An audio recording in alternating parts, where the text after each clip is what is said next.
Now you remember section first, second, third, fourth, fifth, then we start again. Same. 1 minute to the candidates.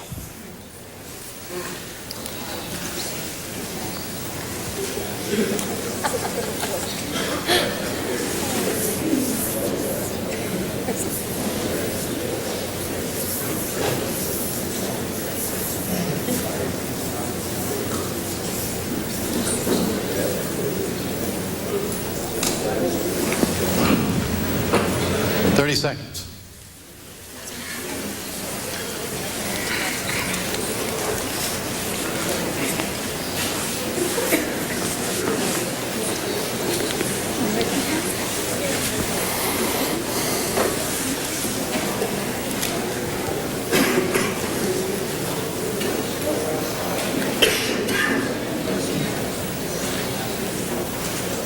Ladies and gentlemen, Senator Dole and President Clinton.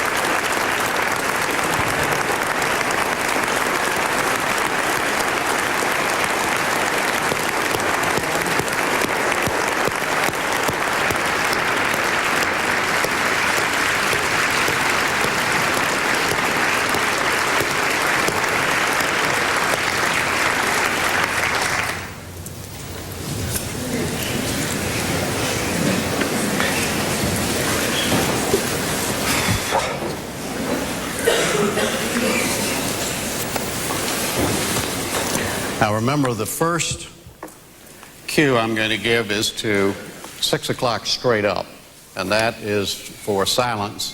For the networks are going to go on the air, and then about 1:15 later, in fact, exactly 1:15 later, I'm going to do good evening, and we will begin with the 2-minute opening statements, and then we're in business.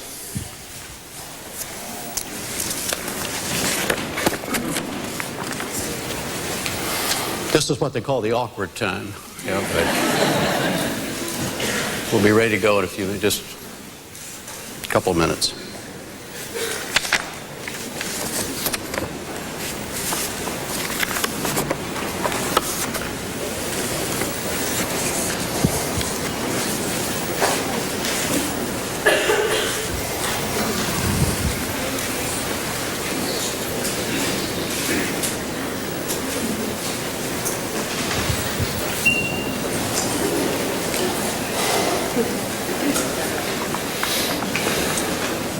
It's working.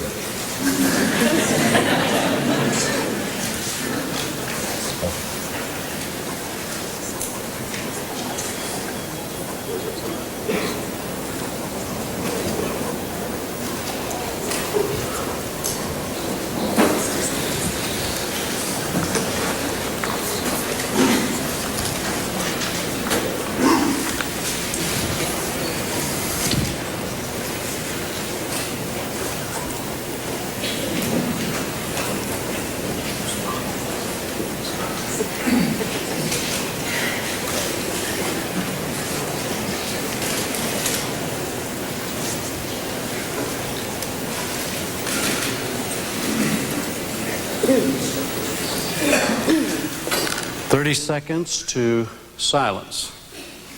30 seconds to 6 o'clock. Always have to remind, no, not for y'all. 15 seconds to 6 o'clock. And then another 1:15.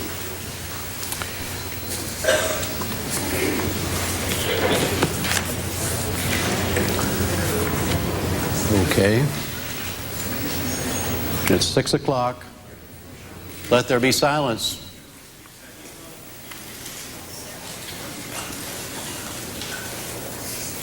I can see every one of you out there, remember?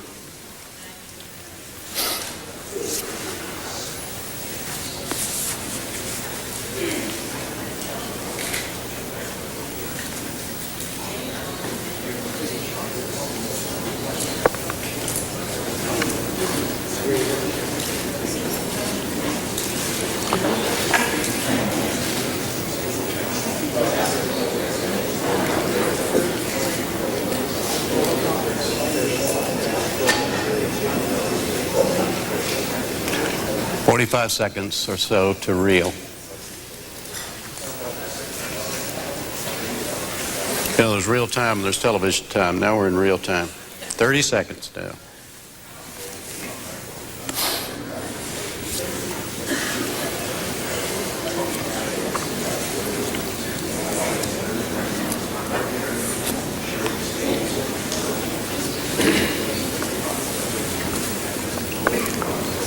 Here we go.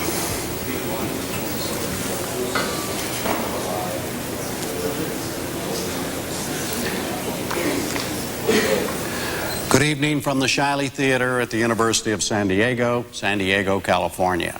I'm Jim Lara of the NewsHour on PBS. Welcome to this second 1996 presidential debate between Senator Bob Dole, the Republican nominee, and President Bill Clinton, the Democratic nominee.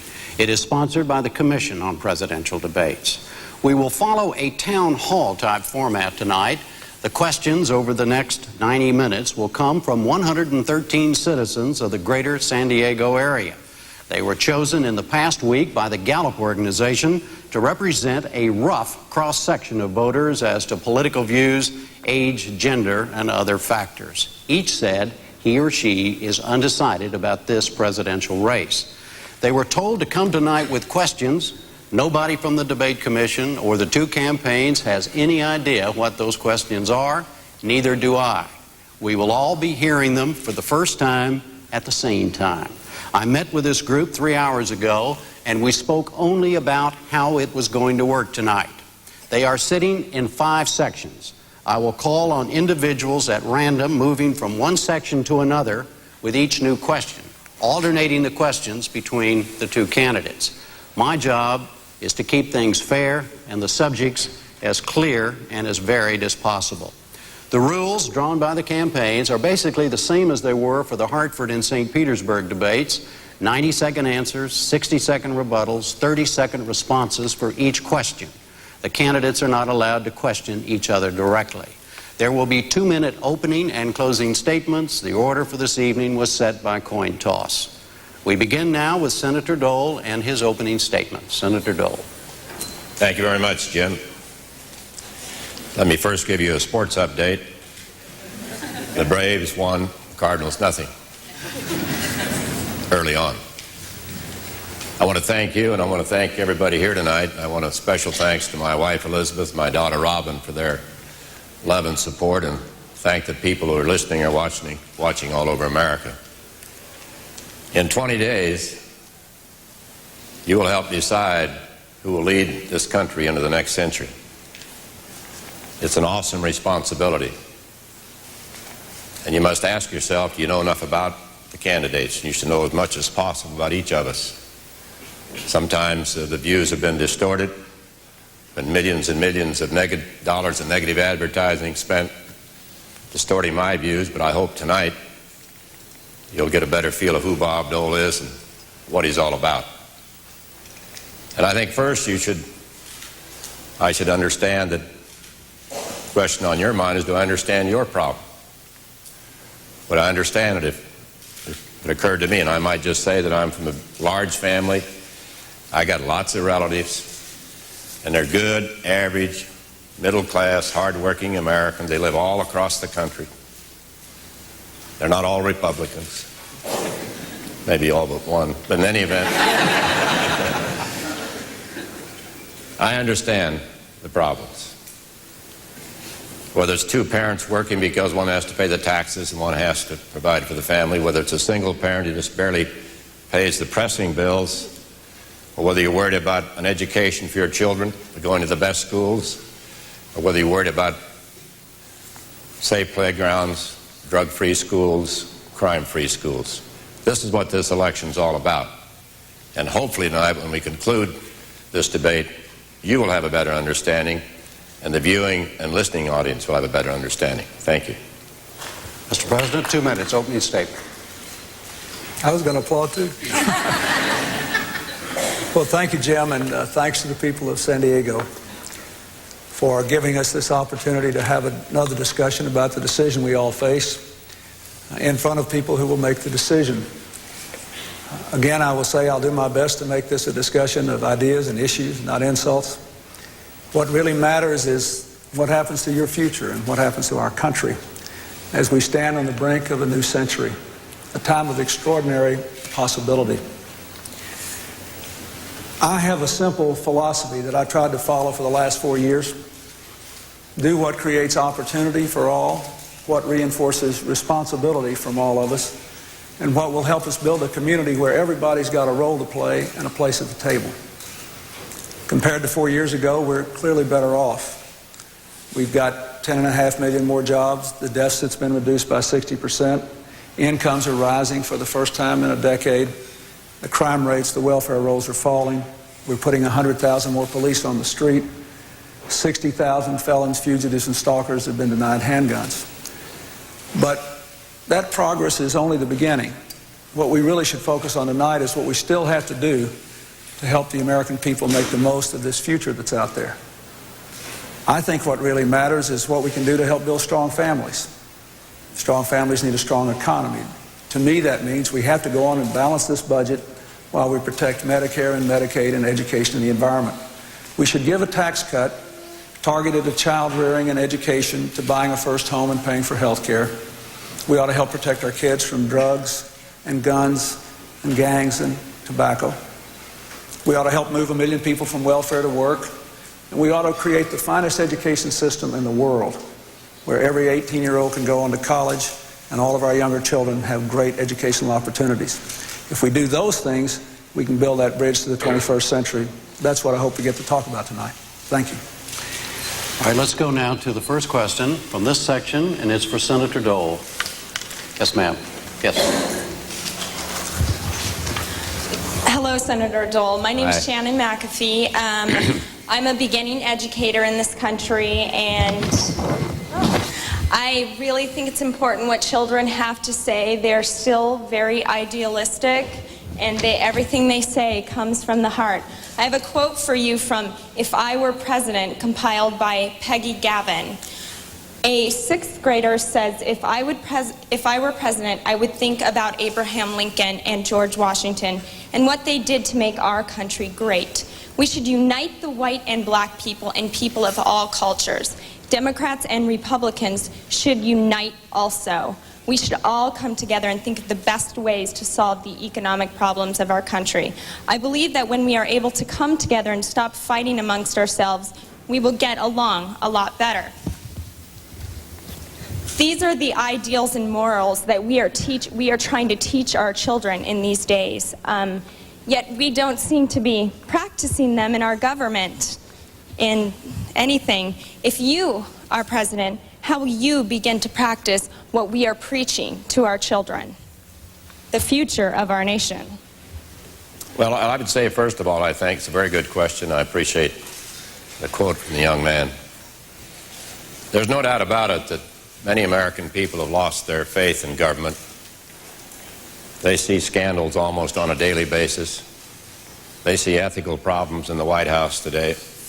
They see 900 FBI files, private person being gathered up by somebody in the White House. Nobody knows who hired this man.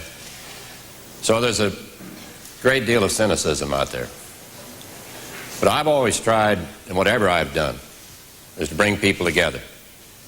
I said in my acceptance speech in San Diego about 2 months ago that the exits are clearly marked. If you think the Republican Party is some place for you to come, if you're narrow-minded or bigoted or don't like certain people in America, the exits are clearly marked for you to walk out of as I stand here without compromise, because this is the party of Lincoln.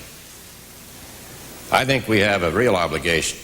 Obviously, public officials. I'm no longer a public official. I left public life on June the 11th of this year. But it is very important. Young people are looking to us. They're looking to us for leadership. They're watching what we do, what we say, what we promise, and what we finally deliver. And I would think, it seems to me, that there are opportunities here. When I'm President of the United States, I will keep my word. My word is my bond. Mr. President. One of the reasons that I ran for president, Sandy, is because not just children, a lot of grown-ups felt that way. And if you remember, 4 years ago we had not only rising unemployment, but a lot of rising cynicism.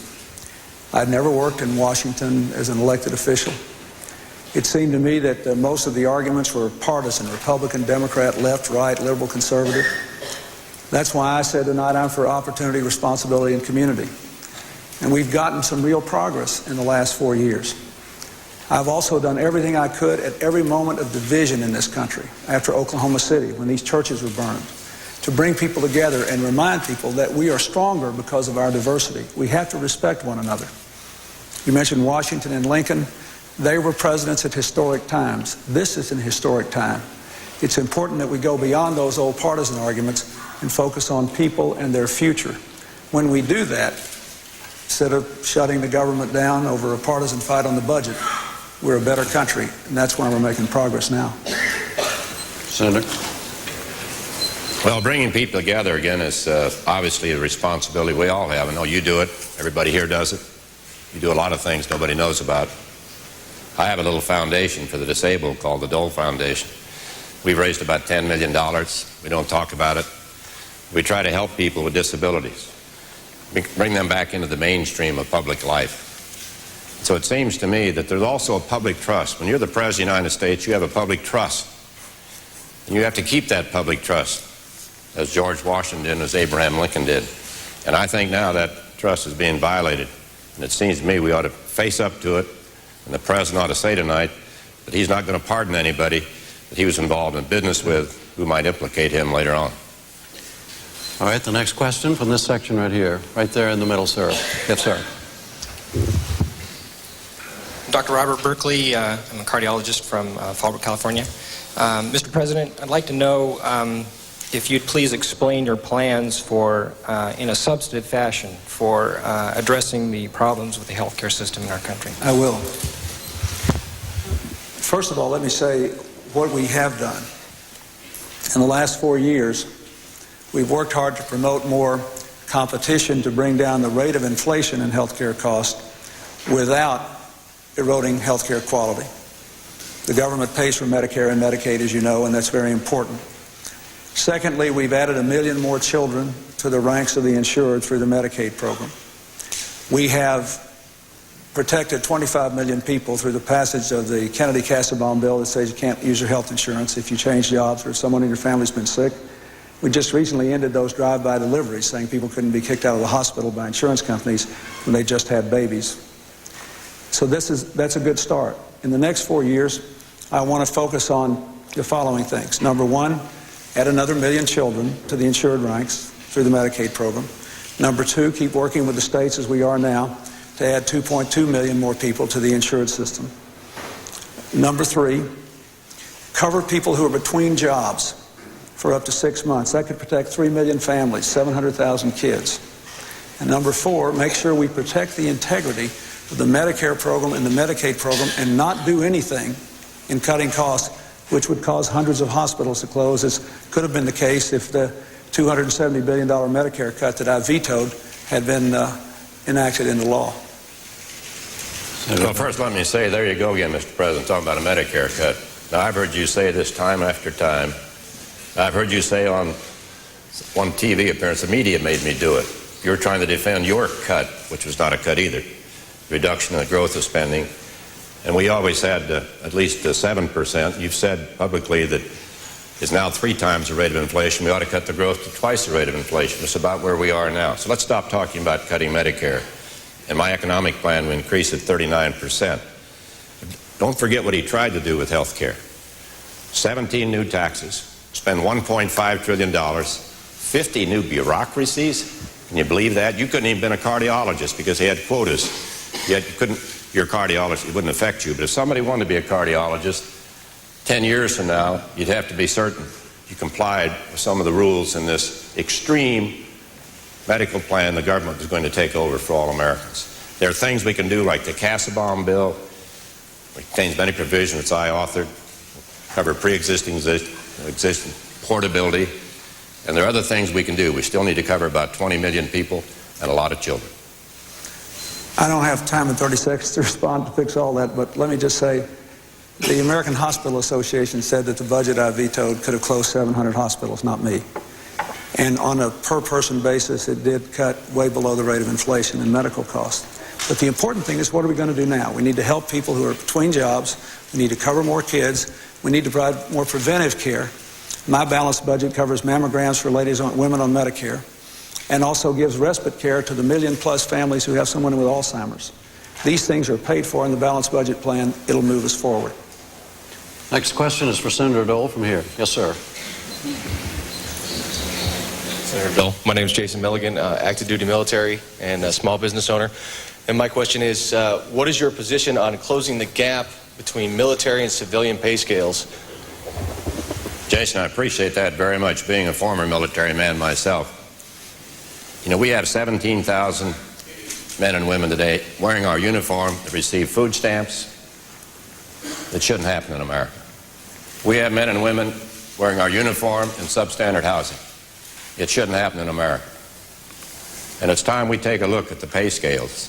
Did get a 3% increase this year, but that's not enough. If we're going to ask young men and young women to protect us and defend us around the world, and we've had more deployments under this administration than any time in history. 50 times we deployed troops around the world. Every time you do that, you take a risk. Somebody you know, maybe your son, maybe your grandson, maybe somebody else. But I think anybody who wears uniform is a great American. Remember Vietnam?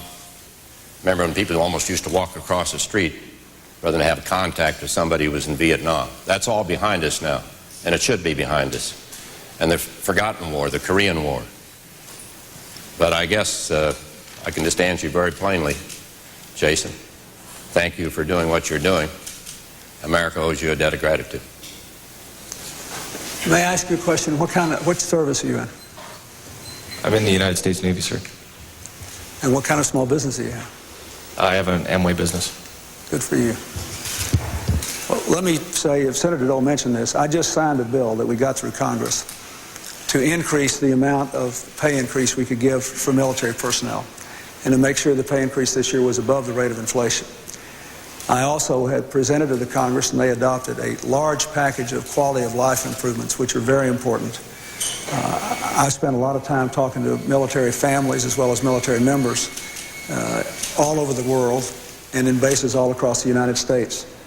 And I became convinced after talking to the families and the personnel in uniform that we needed to not only have the pay raise, but we needed to invest more in child care, housing, and other things to support families, especially when they're longer deployments because of the downsizing of the military. So we're going to do better, and we'll do better still. But this is a commitment I think that all Americans share without regard to party. Well, Jason, I don't disagree with anything the President said, except he waited 4 years to do these things. And my view is it'll be done on day one. We'll start working on day one in the Dole Kemp administration. This is important. We only have 10 divisions now. We used to have 18. We had 25 fighter wings. We're down to 13. We have 536 ships. We're down to 336 ships. I mean, we've cut defense spending too much in the first place. The President told you in '92 he would cut it $67 billion. He cut $112 billion. So we're right on the edge right now. But the last thing we ought to do is make those who wear the uniform sacrifice. Next question here for President Clinton. Yes, ma'am, here on the front row. President Clinton, my name is Cecily Kelly. Yesterday, Yasser Arafat said in Palestine that he thinks the key to success in the Middle East is the commitment of Americans. Would you, as President, send American troops to Israel or the West Bank as peacekeepers?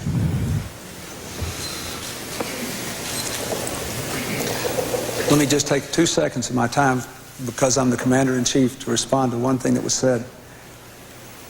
I propose to spend $1.6 trillion on defense between now and the year 2002, and there's less than 1% difference between my budget and the Republican budget on defense. Now, on the Middle East, as you know, I work very hard for peace in the Middle East. The agreement between the Palestinians and the Israelis was signed at the White House, and the peace treaty with Jordan, I went to Jordan to sign that, to be there. But And I think the United States can do whatever we reasonably can. I can say this. I do not believe Yasser Arafat wants us to send troops to the West Bank. We have never been asked to send troops to the West Bank. I saw the agreement that Prime Minister Rabin and Yasser Arafat signed on the West Bank. It had 26 separate maps they had to sign. Literally thousands of delineations of who would do what on the West Bank. And I believe if the parties will get together and in a good faith manner make that agreement, that they'll be able to do it. If we cannot impose a peace on the Middle East, my position has always been that the job of the United States was to minimize the risks of peace. If they asked me to be part of some monitoring force, as we are in the Sinai and have been since 1978, to monitor the peace between Egypt and Israel, frankly, I would have to think about it. I'd have to see what they wanted to do. But I don't believe that will be the request. I think what Mr. Arafat wants us to do is to make sure that everybody honors the agreements they've already made. That's why I brought the leaders to Washington a few days ago. I think they will, and I think we'll get there. Don't be too discouraged. Let me, Jason, come back to you a minute, because there is a big difference in the defense budget. We had $7 billion this year and $10 billion more than the president. He puts his money in the out years. Even if he were reelected, he'd be gone before anything happened, and nothing's going to happen. Because if we don't have modernization now, if we don't build more B-2 bombers in California, we lost about 500,000 jobs out in California because of this devastation, these big, big cuts. We had to make cuts. Didn't have to make the cuts the president promised he'd make, then he doubled. And so I think we need to go back and take a look. We're increasing defense reasonably, not too much, but we are increasing defense some because we want to be prepared in case somebody here gets called up, Jason. I would say I didn't hear what Yasser Arafat had to say, but I don't want to, I think foreign policy, we want to be very careful about. And I'm not here to argue about the president or some ongoing foreign policy matter. What I want the president to do, I think he may have done it, this last statement, call for an unconditional end of the violence and have the parties keep on talking, as they should talk, and have a resolution. The last thing we want to do is commit more forces anywhere. But let's sort of keep this out of politics because it's pretty dicey right now. When the change of government occurred in Israel, the people of Israel were saying, we don't want to abandon the peace process, we want more security. Then a lot of mutual distrust developed, a lot of things happened which maybe shouldn't have happened. When I asked Yasser Arafat and Prime Minister Netanyahu to come to Washington and got them together and they talked alone for 3 hours, I was convinced that they had to have a chance to make that peace. Again, I'd say if they ask us to play some reasonable role, I don't know how I would respond. It would depend entirely on what they ask us to do. But the real secret there is for them to abide by the agreements they've made and find a way to trust each other. And they're going to have to spend some time and trust each other. Prime Minister Rabin gave his life believing that that trust could be materialized, and I still think it can be. All right, next question from this section, and it is for Senator Dole. Back in the back. Yes, sir, right there. Yes, sir. Senator Dole, Oscar Delgado. Oscar? Ex-smoker for 30 years. About 30 years ago, I was a pack plus a day man, okay? You mentioned a statement you said some time ago that you didn't think nicotine was addictive. Would you care to, are you still hold to that statement, or do you wish to recant or explain yourself? Oh, that's very easy. My record going back to 1965 in the Congress, the first vote we had was whether or not you should put a little notice on cigarettes. They may be I voted for everything since that time. In fact, 1992, we had a bill come before us that all the states had to comply or they're going to lose certain money. We sent it to the Clinton administration for implementation. They waited 3.5 years. And during that period, about 3,000 young kids every day started smoking. So you add it up, that's about 3 million. Not until, again, 1996. I don't want anybody to smoke. My brother probably died partly because of cigarettes. I was asked a technical question. Are they addictive? Maybe they probably are addictive. I don't know. I'm not a doctor. You shouldn't smoke. You ought to be glad you quit, Oscar. 30 years? Yeah. And it seems to me that what we need to do is to talk about not only tobacco, but drugs. Because drug use for 12 and 17-year-olds has doubled in this administration the last 44 months. Marijuana use is up 141%. Cocaine use up 160%. They're your kids. It's all happened in this administration because they cut funding and they cut interdiction. When I'm President of the United States, we're going to use the National Guard and whatever sources we need to stop some of the drugs coming into America. If you stop the drugs, nobody's going to use the drugs. So don't smoke, don't drink, don't use drugs. Just don't do it. Oscar, the question of what the federal government should do to limit the access of tobacco to young people is one of the biggest differences between Senator Dole and me. We did propose a regulation 6 months after I became president. Under the law he mentioned, it simply says all these states have made it illegal for kids to smoke. Now they have to try harder if they want to keep getting federal funds. Then we took comments, as we always do, and there were tens of thousands of comments about how we ought to do it. That's what drug it out. Meanwhile, we started, also in '93, to look into whether cigarettes were addictive enough for the Federal Food and Drug Administration to ban the ability of cigarette companies to advertise, market, and distribute tobacco products to our kids. No president had ever taken on the tobacco lobby before. I did. Senator Dole opposed me. He went down and made a speech to people who were on his side saying that I did the wrong thing. I think I did the right thing. On drugs, I have repeatedly said drugs are wrong and illegal and can kill you. We have strengthened enforcement, and everybody in San Diego knows we've strengthened control of the border. We've done a lot more. I hope we get a chance to talk about it. Well, they also know if they live in San Diego, Mr. President, if you're caught with 125 pounds of marijuana or less, you go back to Mexico. You're not prosecuted. You have a U.S. attorney here that sends them back home. So I think that's pretty important. That's a lot of marijuana. That's a big supply. But don't get into this smoke screener, Oscar. The president in the election year decided, well, I ought to do something. I haven't done anything on drugs.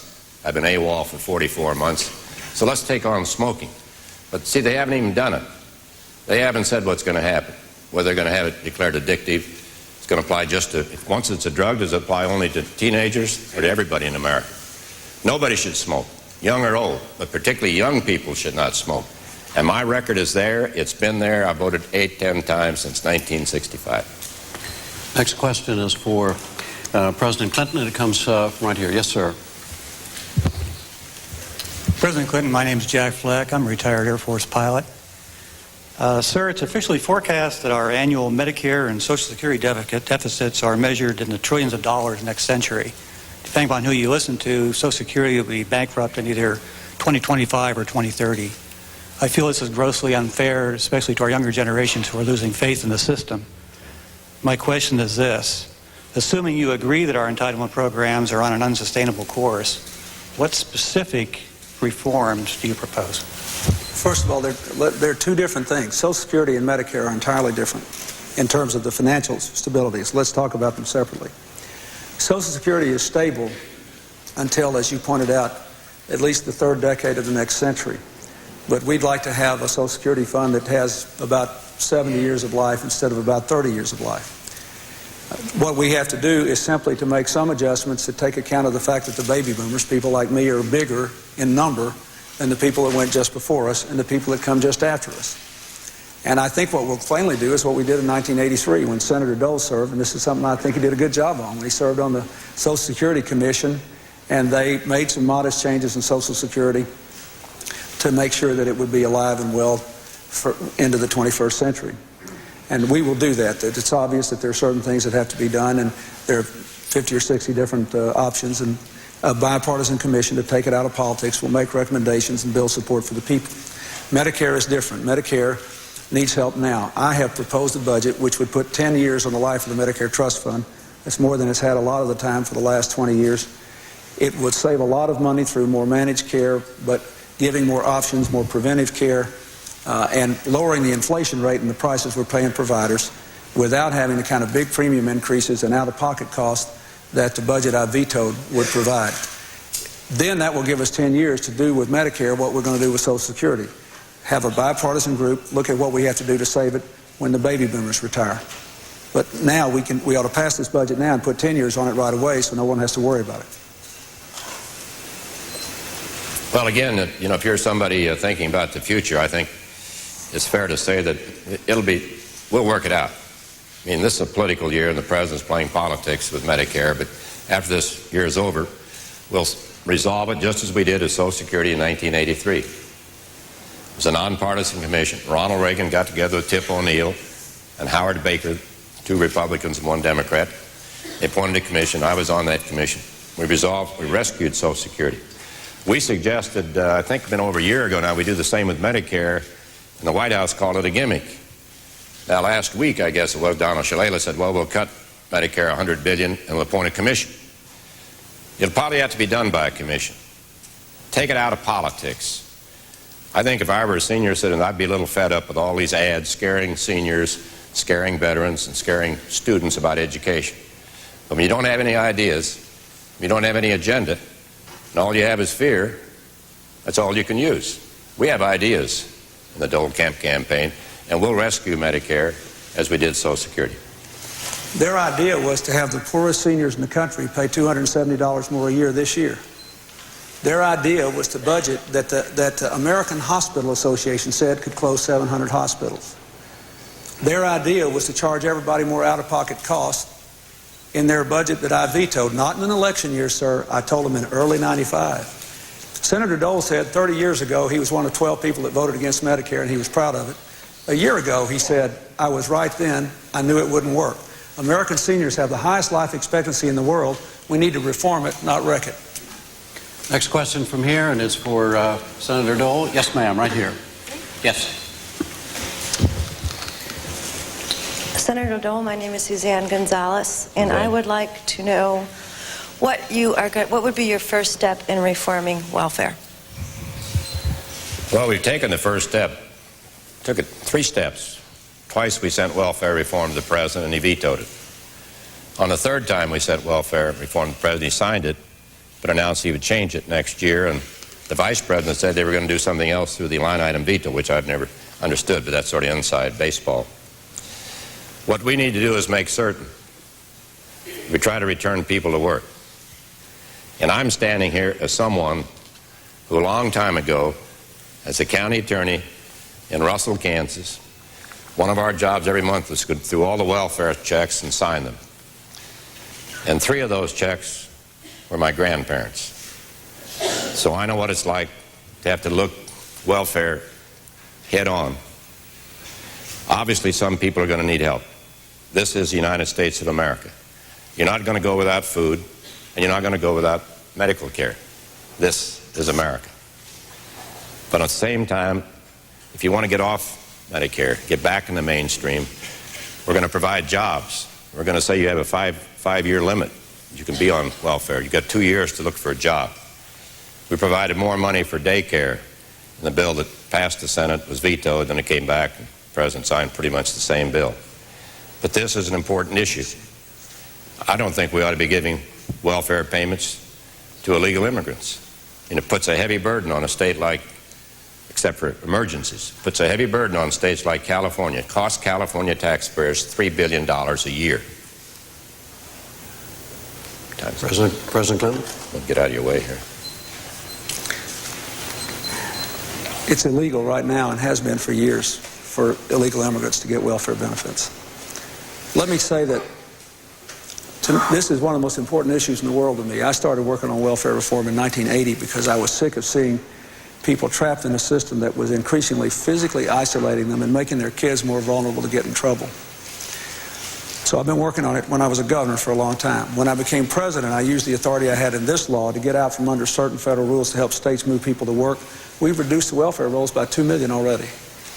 Now I've got a plan with this new welfare reform law to work with the private sector, to give employers specific tax incentives to hire people off welfare, and to do some other things which will create more jobs in the private sector, at least 1 million, to move more people from welfare to work. It's very important.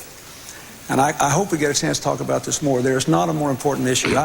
I still remember a woman that I met 10 years ago who said she wanted to get off welfare so her kids could give an answer when they say, what does your mother do for a job? I met that woman again. She's got 4 kids. One's got a good job, one's studying to be a doctor, one's in technical school, one's an honor student in high school. I want to make more people like that woman, Lily Hardin.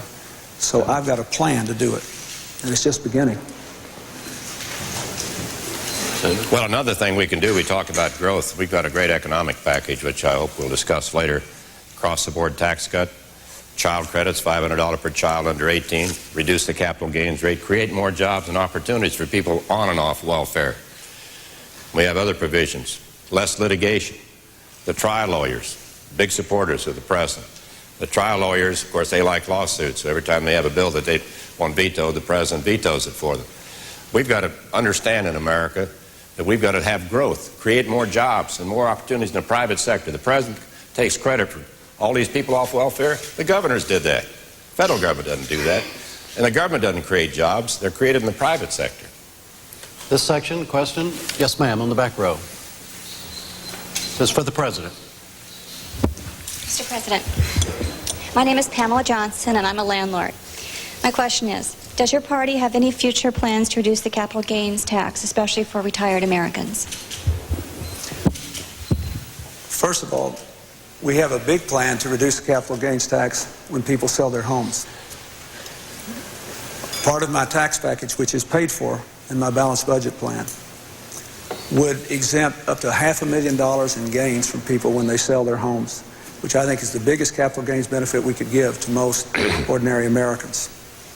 We also have capital gains now for people that invest in new small businesses and hold the investment for 5 years. That was part of our other economic plan.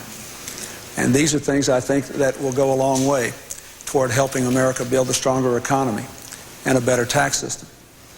I think the most important thing to emphasize, though, is that we also have to help people in other ways to build a strong economy, and we can't have any tax cut that's not paid for. One of the big differences between Senator Dole and myself is that I've told you how I'm going to pay for every penny of the tax cuts I recommend. We've worked hard to bring this deficit down, and that's helped people in the real estate business because the interest rates are lower. We've got home ownership at a 15-year high. We've got this country going in the right direction. So we can have a tax cut, but my priority would be to help the families who need it with child rearing and education and buying a first-time home and helping for health care costs. So from your business, helping in buying the first-time home, exempting the capital gains on the sale of a home would be the most important things that you ask about. Thank you, Pamela.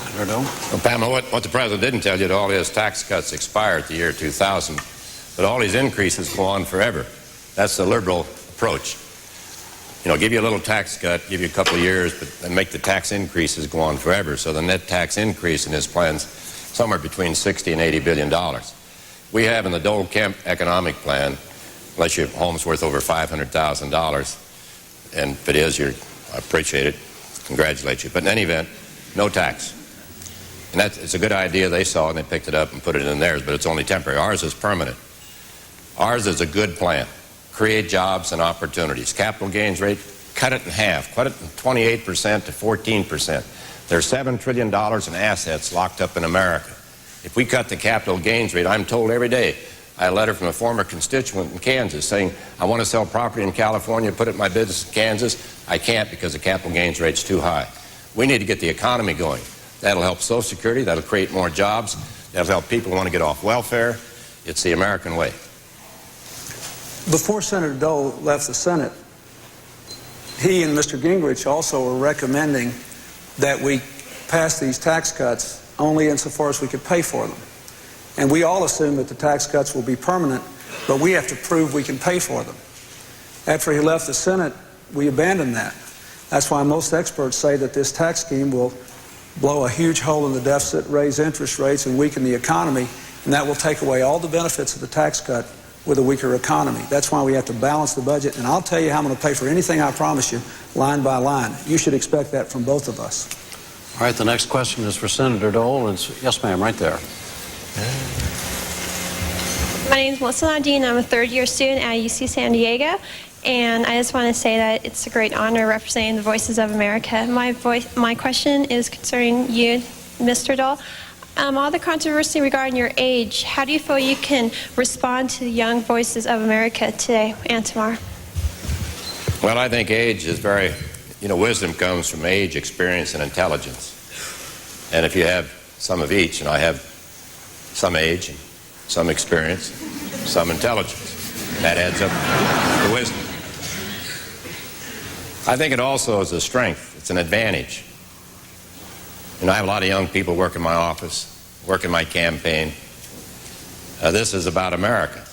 This is about, somebody said earlier, one of the first questions, that we're together. There's one America, one nation. I'm looking at our economic plan because I'm concerned about the future for young people. I'm looking about drugs. The president's been AWOL for 4 years. I'm looking about crime. He'll claim credit now for crime going down, but it happens because mayors and governors and others have brought crime down. Rudy Giuliani, mayor of New York, brought crime down 25% just in New York City. But of course, the president will take credit for that. My view is we want to find jobs and opportunities and education. This year, the Republican Congress, as far as student loans, went from $24 billion to $36 billion over the next 6 years, a 50% increase. The highest appropriation ever, $6 billion for Pell Grants. Very, very important. We also raised the amount of each Pell Grant. In our economic plan, the $500 child credit can be used for young people, rolled over and over and over. You're, of course, not this age, but if you have a child, 2 years old, 7% interest, be worth about $18,000 by the time that child was ready for college. I can only tell you that I don't think Senator Dole is too old to be president. It's the age of his ideas that I question. You're almost not old enough to remember this, but we've tried this before, promising people an election year tax cut that's not paid for. We tried it last time you ran. Telling you can have everything you got. And so let me just say this. Did you hear him say that Congress just voted to increase student loans and scholarships? They did after he left. The last budget he led cut Pell Grants, cut student loans. I vetoed it when they shut the government down. My plan would give students a dollar-for-dollar reduction for the cost of a typical community college tuition, a $10,000 deduction a year for the cost of college tuition, would let families save in an IRA and withdraw tax-free to pay for the cost of education, and it's all paid for. My whole administration is about your future. It's about what the 21st century is going to be like for you. And I hope you'll look at the ideas in it. Thank you. Well, when you don't have any ideas, I guess you say the other person's ideas are old. As I said earlier, they don't have any ideas. Their ideas is raise taxes and spend more money. That's the liberal philosophy. If that's what you like, you've got a perfect candidate. President Clinton came to California in 1992. He said the centerpiece in my first 4 years is going to be a middle-class tax cut. Now, if all you got that tax cut, congratulations, because you got a big tax increase. You got a $265 billion tax increase. And he stands here and says politicians who make promises like that ought to be ignored. Well, he made the promise. I keep my word, and you'll have a tax cut. It'll help you in whatever you're going to do the next few years. Thank you. Next question is for President Clinton, and it's from the... Yes, ma'am. Yes.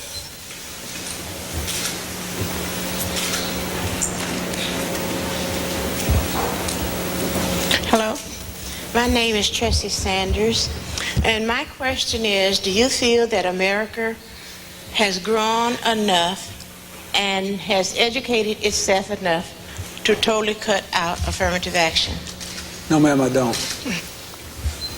I am against quotas. I'm against giving anybody any kind of preference for something they're not qualified for. But because I still believe that there is some discrimination and that not everybody has an opportunity to prove they're qualified, I favor the right kind of affirmative action. I've done more to eliminate programs and to raise affirmative action programs I didn't think were fair and to tighten others up than my predecessors have since affirmative action's been around. But I have also worked hard to give people a chance to prove that they are qualified. Let me just give you some examples. We've doubled the number of loans from the Small Business Administration, tripled the number of loans to women business people. No one unqualified. Everybody had to meet the standards. We've opened 260,000 new jobs in the military to women since I've been president. But the Joint Chiefs say we're stronger and more competent and solid than ever. And let me give you another example of what I mean. For me, affirmative action is making that extra effort. It's sort of like what Senator Dole did when he sponsored the Americans with Disabilities Act and said to certain stores, okay, you've got to make it accessible to people in wheelchairs. We weren't guaranteeing anybody anything except the chance to prove they were qualified, the chance to prove that they could do it. And that's why I must say I agree with General Colin Powell that we're not there yet. We ought to keep making those extra effort affirmative action programs the law and the policy of the land.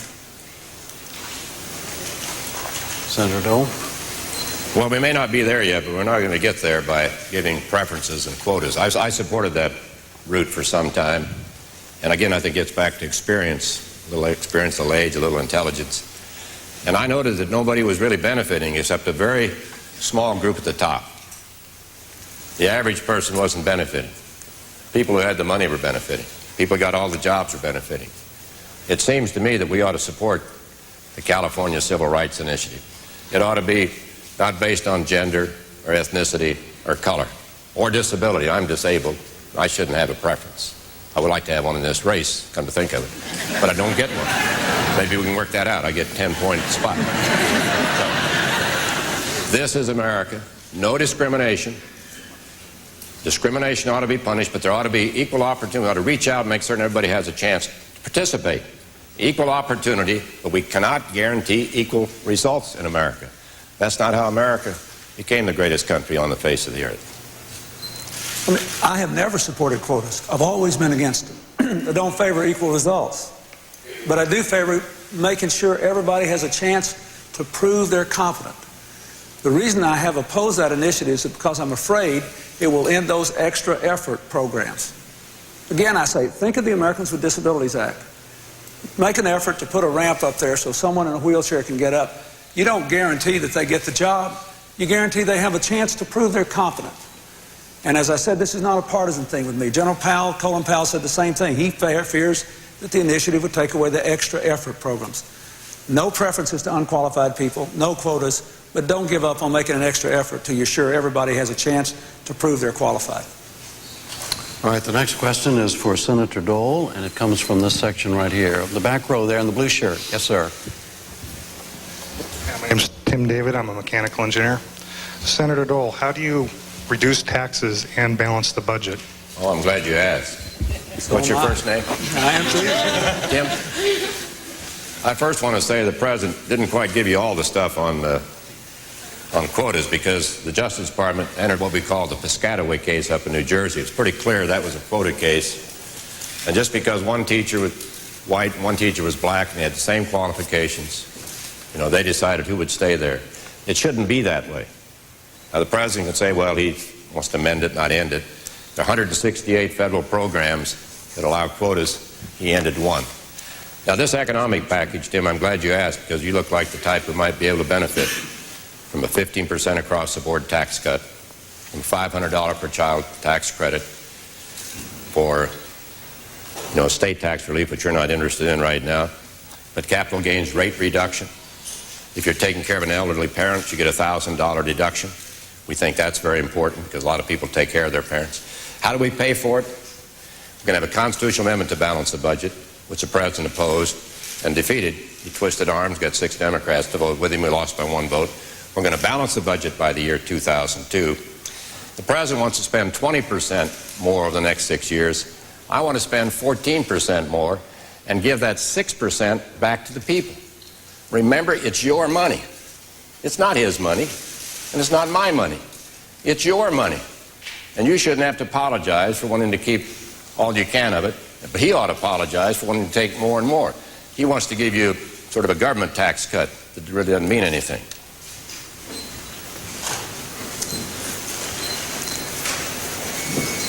One of the responsibilities of growing older, it seems to me, is being able to tell people something they may not want to hear just because it's truth.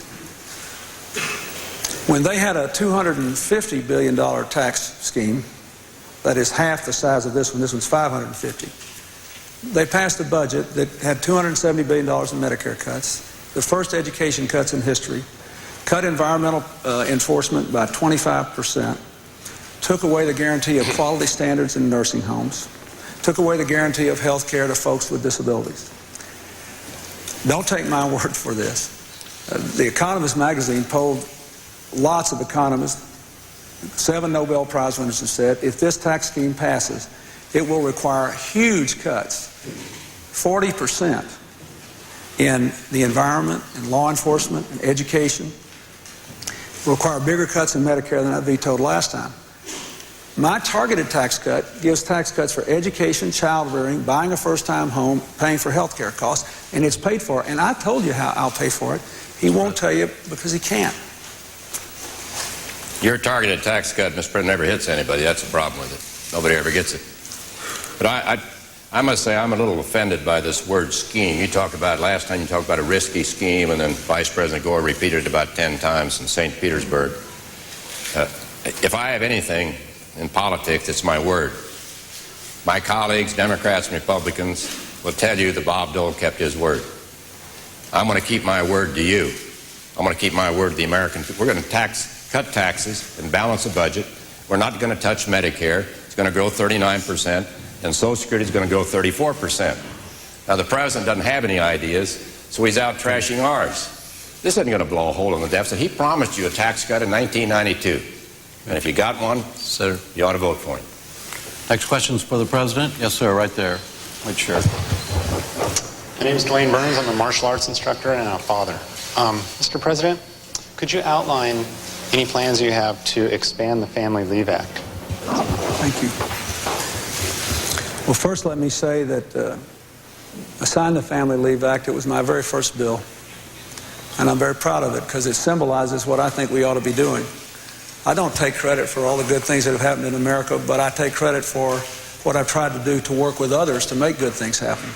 The most important good things that happen in America happen in families. Just about every family I know, main concern is how am I going to succeed at work and still do right by my children. Family and medical leave has let 12 million families take a little time off for the birth of a child or a family illness without losing their job. I'd like to see it expanded in two ways. I'd like to say you can also take a little time off without losing your job to go to a regular parent-teacher conference or to go to a regular doctor's appointment with a family member. I'd also like to see the overtime laws change so that we could have some more flex time so that at the discretion of the worker, if you earn overtime, you could decide whether you want that time to be taken in cash or in time with your family if you've got a family problem. I never go anywhere, it seems like, where I don't meet somebody who's benefited from the family leave law. In Longview, Texas, the other day, I met a woman who was almost in tears because she'd been able to keep her job while spending time with her husband who had cancer. One of the people who's here with me today met a woman in an airport saying that her son just was able to be present at the birth of his child because of the family leave law. So yes, I think it should be expanded. We have to help people succeed at home and at work. Well, 88% of the people the president claims are 11 million are already covered. And only 5%, keep in mind, only 5% of the employers were even affected by the Family Leave Act. We had a better idea. We didn't win, but we had a better idea. Now we have a majority, we get a president. That was a tax credit to the employer. Instead of the federal government reaching out, we had a tax credit. Pick up some of the cost, because if you have to hire a replacement worker, that's a cost. This is the way it ought to work. Give more power back to the states and back to the people, back to the taxpayers. Not always the long arm of the federal government. But keep in mind, this bill covers 5% of the employers.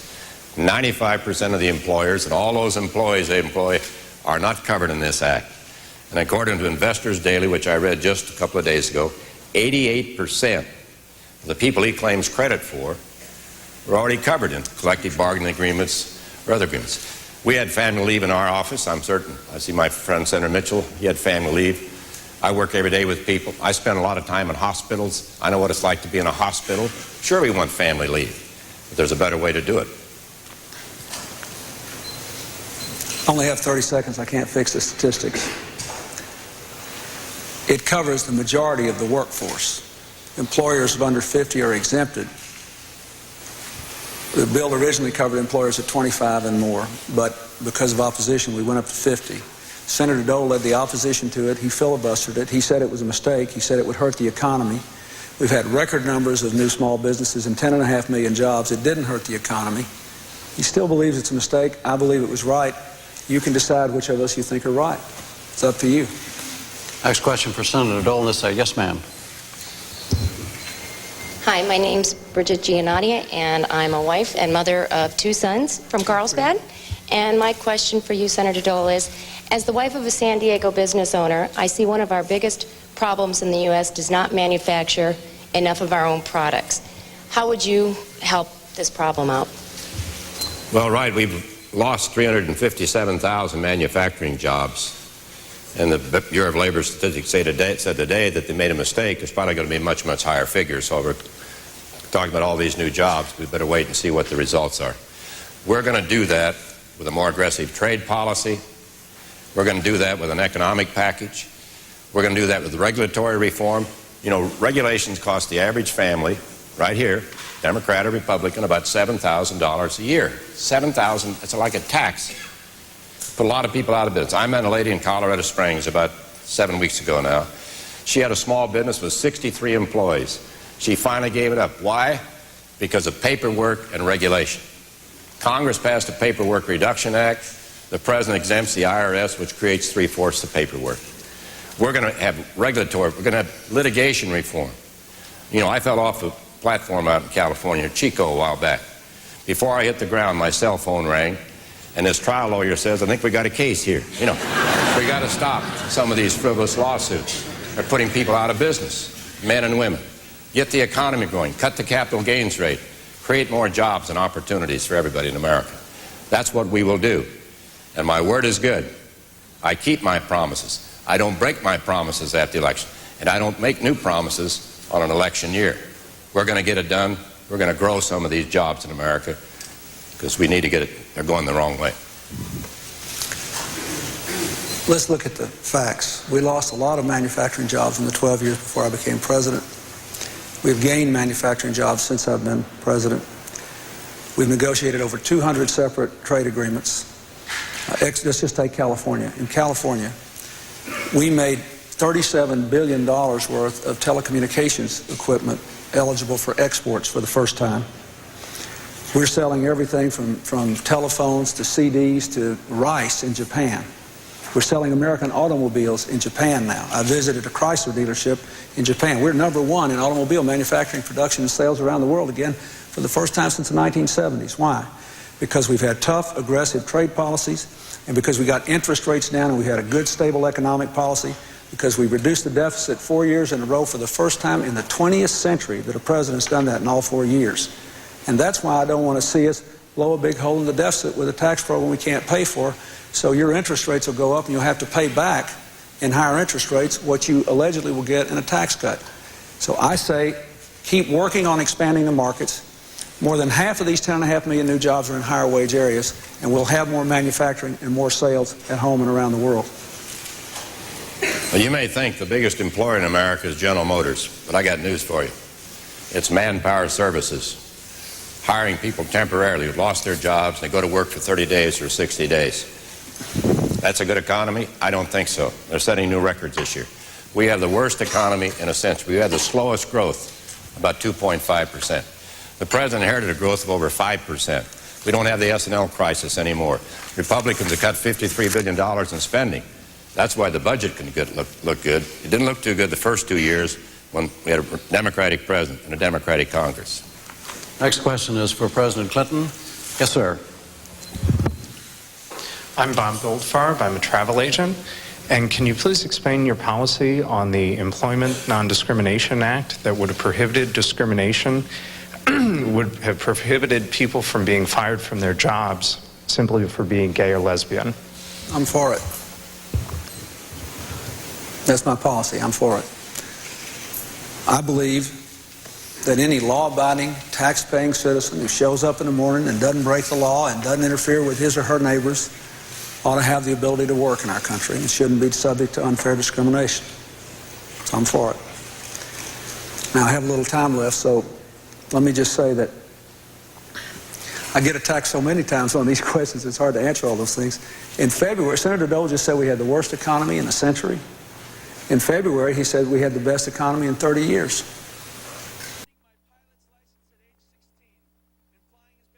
I don't want to respond in kind to all these things. I could answer a lot of these things tit for tat, but I hope we can talk about what we're going to do in the future. No attack ever created a job or educated a child or helped a family make ends meet. No insult ever cleaned up a toxic waste dump or helped an elderly person. Now, for 4 years, that's what I worked on. If you give me 4 years more, I'll work on it some more. And I'll try to answer these charges, but I prefer to emphasize direct answers to the future, and I gave you a direct answer. Senator Dole. Well, I'm opposed to discrimination in any form, but I don't favor creating special rights for any group. That would be my answer to this question. And there'd be special rights for different groups in America, but I'm totally opposed to discrimination. Don't have any policy against hiring anyone, whether it's lifestyle or whatever. We don't have any policy of that kind. Never have had in my office, or will we have in the future. But as far as special rights, I'm opposed to same-sex marriages, which the President signed well after midnight one morning, in the dark of night. He opposed it. But I'll get back to the economic package, because again, I think this is very important. If there's anything that's going to change America, it's to get the economy to grow. The President inherited a good economy. Sure, the S&L crisis ended. We're selling assets. Got a Republican Congress cutting spending finally. And he said we've had the best 4 years ever. That's not true. We had only 1.2 million bankruptcies. We set a new record. Credit card debt's never been higher. I just told you about this manufacturing job loss, which is going to increase. We need a good, strong economic package. Let the private sector create the jobs, and they can do it. President. If you believe that the California economy was better in 1992 than it is today, you should vote for Bob Dole. I have worked so hard out here to help turn this economy around. Let me just give you one tiny example. In San Diego, where we had some defense cutbacks, we funded a project with the University of California, San Diego, to use airplane composite materials to build lighter, stronger bridges. A little project and a program that Senator Dole opposed. And that composite now is going to be built around the bridges on the Santa Monica Freeway to help minimize the impact of earthquakes and create more jobs. That's just one tiny example. Maybe we'll talk about some more before it's over. Next question is for Senator Dole, and it's from this section. Yes, ma'am. Yes. Senator Dole, I am Berta Stratigus, and I work in health care, and it's truly an honor to be here tonight to address both of you. Being in health care, we have talked a little bit about health care tonight, but mainly Medi-Cal and Medicare have been mentioned, but the private sector is a problem. Managed care is taking over, especially in California, and because of that, the quality of care is going downhill. There are many, many people who cannot get the tests that they need when they need them, and because of that, they are dying needlessly. There are many, many more lawsuits being presented against the managed care industry because of this, and I think it's a real problem that needs to be addressed. What would you do if you were president? Well, one thing I did was to oppose the government takeover of health care that President Clinton offered in 1993, which created 17 new taxes and 50 new bureaucracies and price controls, because we were afraid the very thing you mentioned would have happened. Everybody would have been forced into managed care. You couldn't have chosen your own doctor, and that would have been the end. And I think right now we got to go back, and I know they've appointed a commission to take a look at managed care. Maybe that's part of the answer. But it seems to me if we start to take choices away from people, and if we drive them into one type care, if we eliminate fee-for-service altogether, or eliminate the fact you can go to your own doctor, you've got to go somewhere else, then I think we've taken a giant step backward in the United States of America. We have the best health care delivery system in the world, and we want to keep it that way. That's why we opposed the government takeover health care plan that President Clinton tried and tried and tried to get through Congress. Didn't get it done. When it ended up we had more votes than he had, then they decided to pull the plug. It was a big, big mistake. Now, whether or not he'll do that again, I've heard some of the people say, well, that's the model we ought to use, and if he's reelected, maybe he'll come back and try it again. I hope not. I hope not in both cases. But it does seem to me that you've raised a very important point that needs to be addressed. We're going to have to watch it. We're going to take a look at all the managed care going on in California, or we're going to end up losing our best care that we have in the world. I'm just curious, how many of you are under managed care plans? Raise your hand if you're in a managed care plan. Well, these are young people here. How many of you like it? Well, two. One of the things that I tried to do was to make sure that everybody in the country who was under a managed care plan should at least have 3 choices of plans and would have the right to get out without penalty every year. Now, that's not a government takeover. That's like the family and medical leave law. It just tries to set the rules of the game. I'm strongly in favor of a federal bill to repeal any gag rules on providers. In other words, I believe that doctors should not be able to be kicked out of managed care plans just because they tell the patients what they need and what more expensive care options might be. If we're saving money and managing resources better, that's a good thing. If we're saving money and depriving people of care, that's a bad thing. A good place to start is to say no managed care provider can gag a doctor and kick the doctor out of the managed care plan for the doctor telling the patient, you need a more expensive test, you need a more expensive procedure, your health requires it. Senator Dole? Well, I don't have any quarrel with that. I think that would help. But I think what we want to avoid is falling back into this nationalized health care system that President Clinton wanted to give us in 1993. If that isn't a liberal idea, I've never heard one. 17 new taxes, price controls, 50 new bureaucracies. We'd have that trouble all over America. We need to deal with managed care. It not only happened in California, it's happening in other states that we visit too. It's a national problem, not just a state problem. The next question is for President Clinton and this section. Yes, ma'am. Yes, you're ready. I'd sort of like to, Colleen O'Connor, I teach history and political science at San Diego Mesa College right up the road here. And I'd like to tee off from the original question by another teacher and speak for those people that aren't here tonight. 63% of the American people are not participating, that are eligible to vote, not even participating in the process. Several parties can't even get into the debate. The Green Party, the Reform Party, the Natural Law Party, all of these people have basically opted out of what we're still participating in.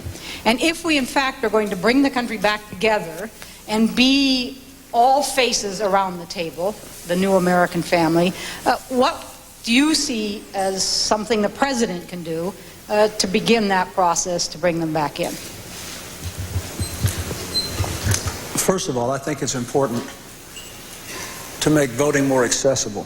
That's why I strongly supported the motor voter law. There was a big story, I think, in USA Today about the millions of people who've now registered because of it. Secondly, I think we need to look at making the elections more accessible. You know, several states now are letting people vote over 3 weeks. A lot of people are busy, and it's hard for them to just get there and vote. The third thing I think we need is more forums like this, which is one of the reasons I have so strongly supported campaign finance reform. Because if you want to cut the cost of campaigns, you have to open the airwaves. Because what drives the cost of campaign are the cost of advertising on television, radio, newspaper, mass mailing. And if you open the airways to more things like this, you see, it's not just you that are participating here. For every one of you who stood up here and asked a question tonight, I promise you, there's 100,000 Americans that said, I wish I could have asked that question.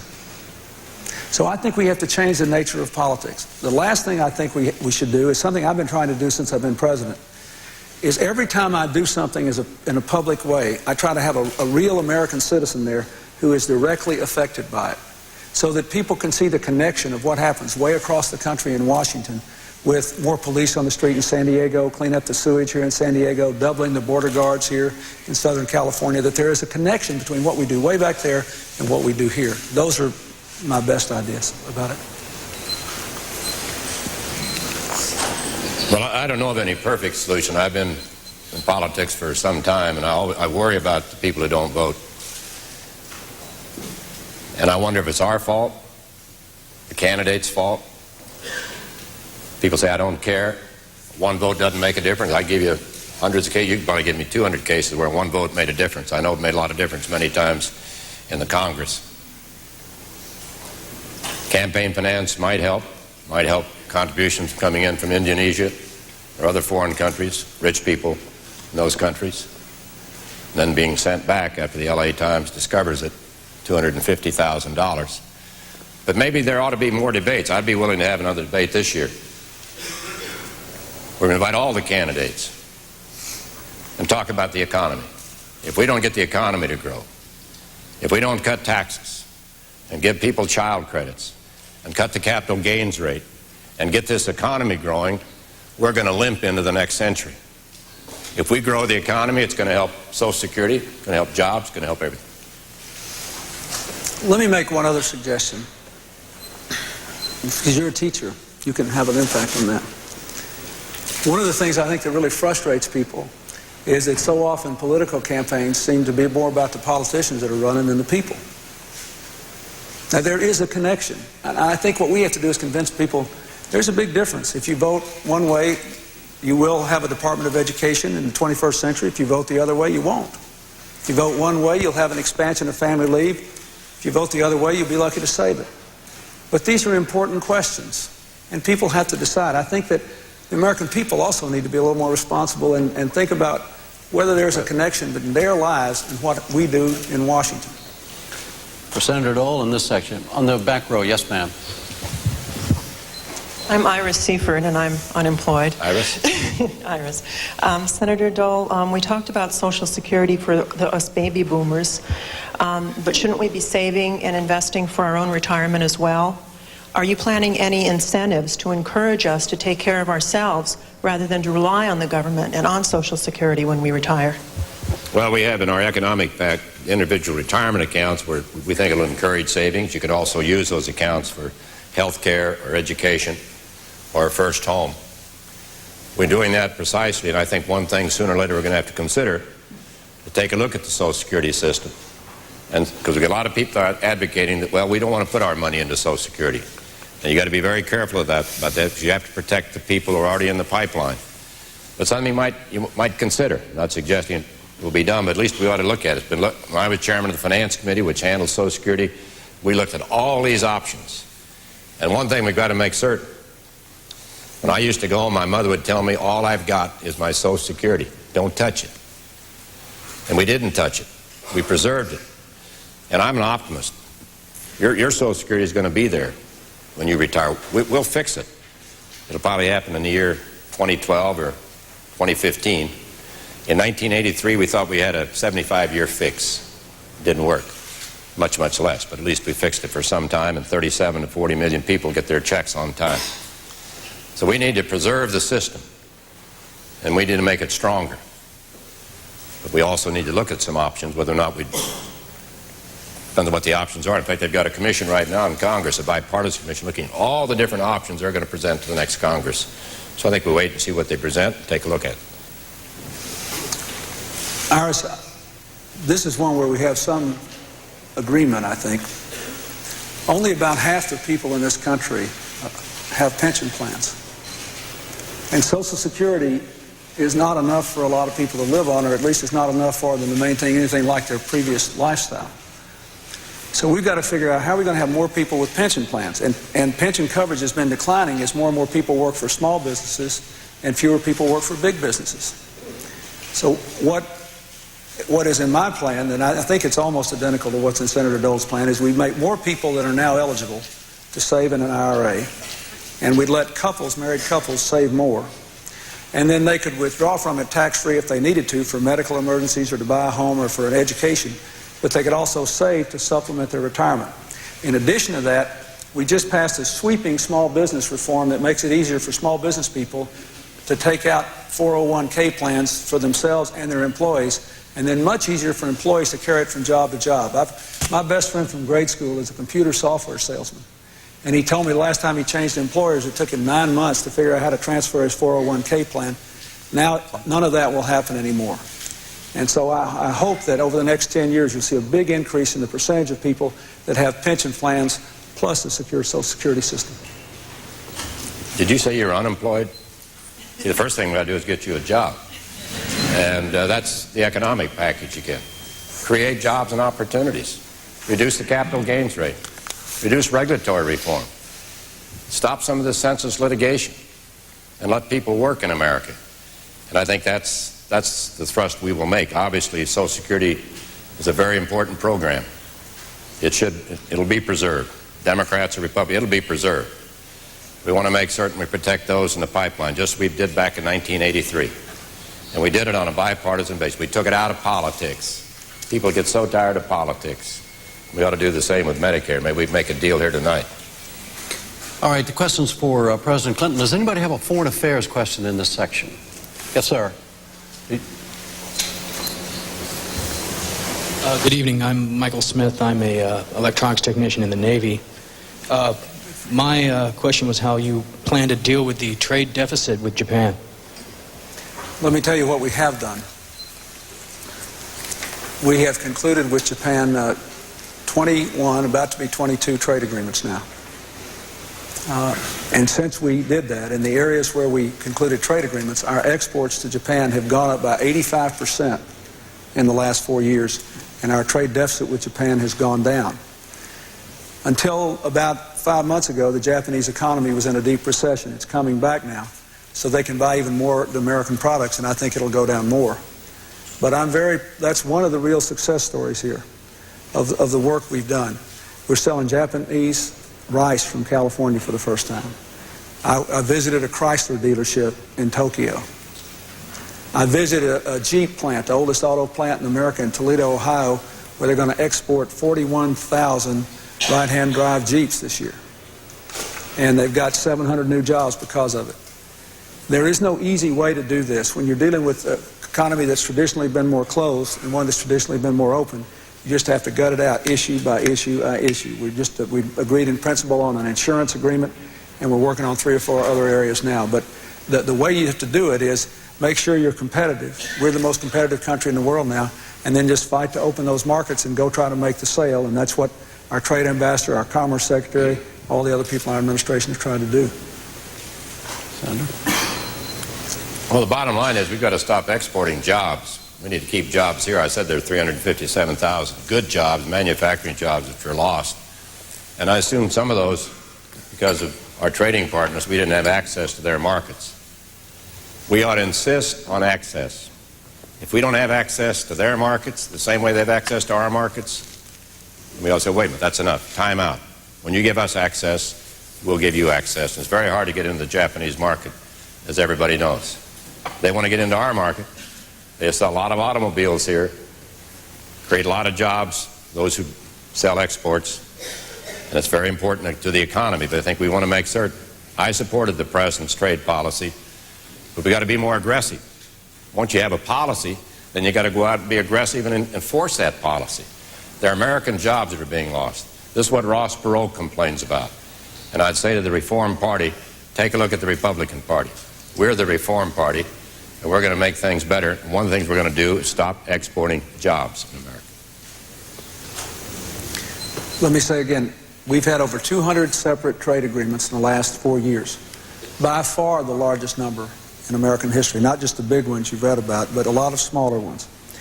And now what we have to do is to focus on those things we're real good at and make sure we're getting a fair deal. We just had a pretty serious dispute with China because they were copying our CDs and costing thousands of jobs in places like California.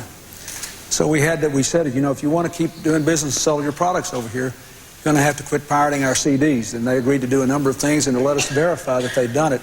That I think is going to make the problem much better. But there is not a simple, easy answer. You just have to work on this day in and day out, every month, every year, every issue, to make sure that we have not only free trade, but fair trade. I'm proud that we're better off on that than we were 4 years ago. All right, the next question is for Senator Dole, and it's in this section. Yes, sir. Ron Kite, Minister. Hi, Ron. This great nation has been established by the Founding Fathers who possessed a very strong Christian beliefs and godly principles. If elected President of the United States, what could you do to return this nation to these basic principles? And also, do you feel that the President, the office of the President, has the responsibility to set the role example to inspire our young people? Well, no doubt about it. Our Founding Fathers had a great deal of wisdom. And in addition to what you mentioned, they also were concerned about this all-powerful central government in Washington, D.C. that would, in fact, confiscate your property. So I carry around in my pocket, I can't pull it out, I'd violate the rules, a copy of the 10th Amendment, which says that we ought to return power to the states and power to the people. People here, you ought to make more decisions. You ought to make honor, duty, and country. That's what America's all about.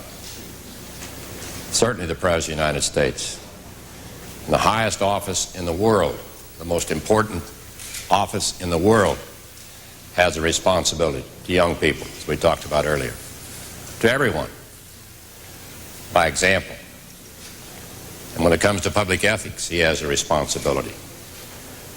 When you have 30-some in your administration who've either left or being investigated or in jail or whatever, then you've got an ethical problem. It's public ethics. Not talking about private, we're talking about public ethics.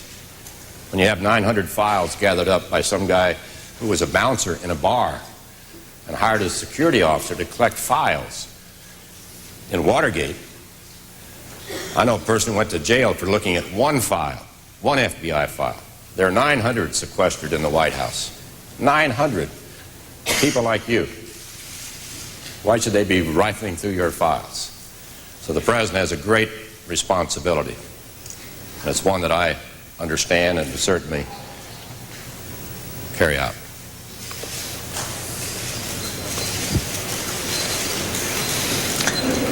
This is the most religious great country in history. And yet, interestingly enough, we have the most religious freedom of any country in the world, including the freedom not to believe. And now we have all these people. Just up the road in Los Angeles County, we've got people from 150 different racial and ethnic groups, and they've got tons of different religions. But the fundamental tenets of virtually every religion are the same. And what I've tried to do is to support policies that would respect religion and then help parents inculcate those values to their children. Let me very briefly give you some examples. One of my proudest moments was signing the Religious Freedom Restoration Act, which says the government's got to bend over backwards before we interfere with religious practice. So I changed the Justice Department effort to get a church to pay back a man's tithe because he was bankrupt when he gave it. I've supported character education programs in our schools, drug-free schools programs. I've supported giving parents a V-chip on their television, so if they don't want their young kids to watch things they shouldn't watch, they wouldn't have to. That's the kind of thing we need to do. Give people like you and our families the power to give those values to our children. Well, I think it's, before I came in here, my wife and daughter and I had a prayer. Because it's God's will, whatever happens, it's God's will, it will happen. A constitutional amendment for voluntary prayer in school, in my view, would be a great idea. I support it. The President opposes it. I mean, it seems to me the President, whoever the President may be, this is one of his highest responsibilities. People look to the President of the United States more than any other person in America. And that's the way it's always been, and that's the way it always will be. All right, this is our last question. It goes to President Clinton, and it's from this section. Yes, ma'am. My name is Yvette Doobie, and I, too, am a minister. I'm with the Universal Fellowship of Metropolitan Community Churches. President Clinton, perhaps you can help me with something tonight. I've heard Mr. Dole say several times, all of us together. And when he was asked if he would support equal rights in employment for gay and lesbian people, you said that you favored that. And he said that he did not believe in special rights. And I thought the question was equal rights for all people, and I don't understand why people are using the term special rights when the question is equal rights. Could you help me in understanding that? I want to answer your question, but let me say one other thing. We don't need a constitutional amendment for kids to pray, and what I did was to have the Justice Department and the Education Department, for the first time ever, issue a set of guidelines that we gave to every school in America, saying that children could not be interfered with in religious advocacy when they were praying, when they were doing whatever they could do under the Constitution just because they were on a public school grounds. And I think anyone who's experienced this would tell you that our administration has done more than any in 30 years to clarify the freedom of religion in the public square, including in the public schools. Now, I think I have to let Senator Dole speak for himself. It wouldn't be fair for me to do that. I would wind up, it's the last question. I'd mischaracterize it to try to make you happy. Let me tell you what I feel. We have a lot of differences in our country. And some of us believe that other people's decisions are wrong, even immoral. But under our Constitution, if you show up tomorrow and obey the law, and you work hard, and you do what you're supposed to do, you're entitled to equal treatment. That's the way the system works. All over the world, people are being torn apart. Bosnia, the Middle East, Northern Ireland, Rwanda, Burundi, you name it, because of all their differences. We still have some of that hatred inside us. You see it in the church burnings. And one of the things I've tried hardest to do is to tell the American people that we have to get beyond that. We have to understand that we're stronger when we unite around shared values instead of being divided by our differences. Senator Dole? Well, I hope I made my answer clear. I said I'm opposed to discrimination. You know, we've suffered discrimination in the disability community. There are 43 million of us. And I can recall cases where people had crossed the street rather than to meet somebody in a wheelchair. So we want to end discrimination. I think that answers itself. No discrimination in America. We've made that clear. And I would just say that it seems to me that that's the way it ought to be. We shouldn't discriminate, race, color, whatever, lifestyle, disability. This is America. And we're all proud of it. But we're not there yet. What we need is good, strong leadership going into the next century. I'm sorry we didn't have a foreign policy question because just this week, Secretary Christopher said, well, we really didn't know much the first couple of years about foreign policy. Now, that was quite an admission.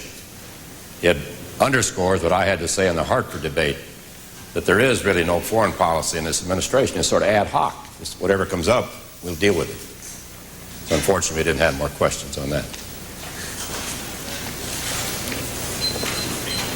Let me say again, there is no more important responsibility for the President than to say if you believe in the Constitution, the Bill of Rights, and the Declaration of Independence, that's all we need to know.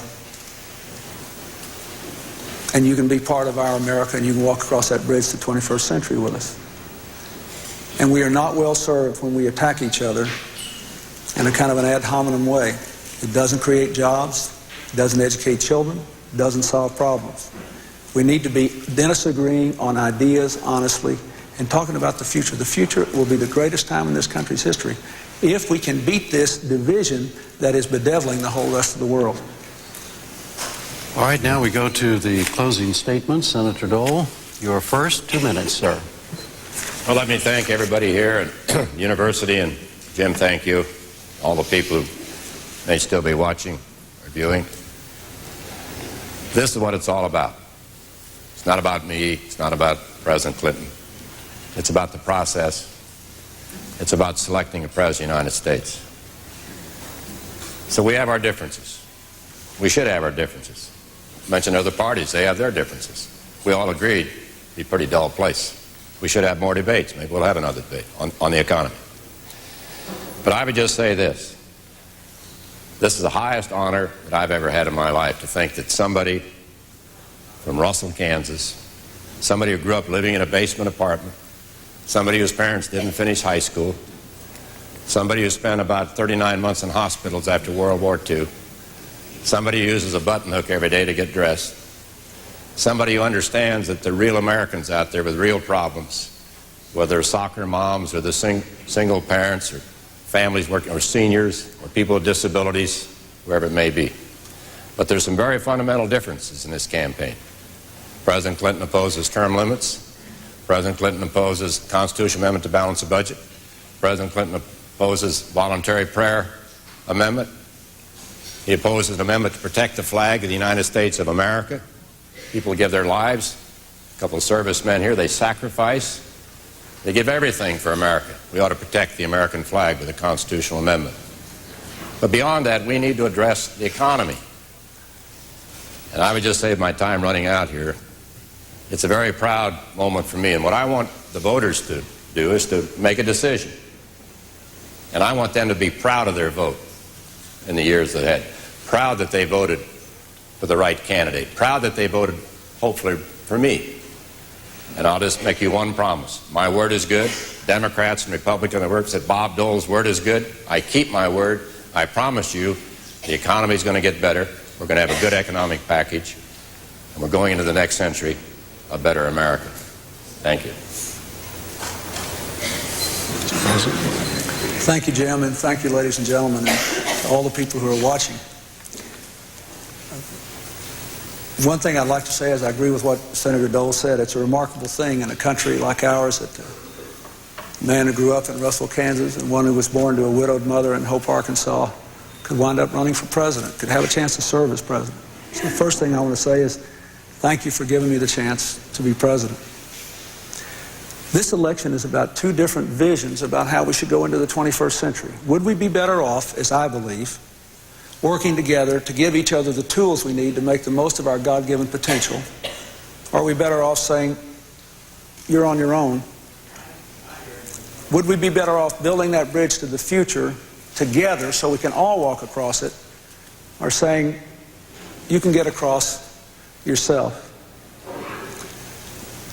If you don't leave this room with anything else tonight, and if the people watching us don't leave with anything else, I hope you'll leave with this. This is a real important election. The world is changing dramatically in how we work and how we live, how we relate to each other. Huge changes. And the decisions we make will have enormous practical consequences. So we've talked about our responsibility tonight. I want to talk about your responsibility and your responsibility. Your responsibility is to show up on November the 5th. Because you're going to decide whether we're going to balance the budget now, but protect Medicare, Medicaid, education, and the environment. You'll decide whether we're going to keep fighting crime with the Brady Bill, the assault weapons, and finish putting those 100,000 police. Whether we're going to move 1 million people from welfare to work. Whether we're going to give our families more protection for their kids against drugs and tobacco and gangs and guns. Whether we're going to give our children world-class education where every 8-year-old can read, every 12-year-old can log in on the internet, every 18-year-old go to college. If we do those things, we'll build that bridge to the 21st century, and the greatest country in history will be even greater. Thank you. Thank you, Senator. Thank you, Mr. President. This concludes, this is the last of the three 1996 presidential and vice presidential debates.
Thanks for being with us on C-SPAN's continuing coverage of this 96th presidential debate.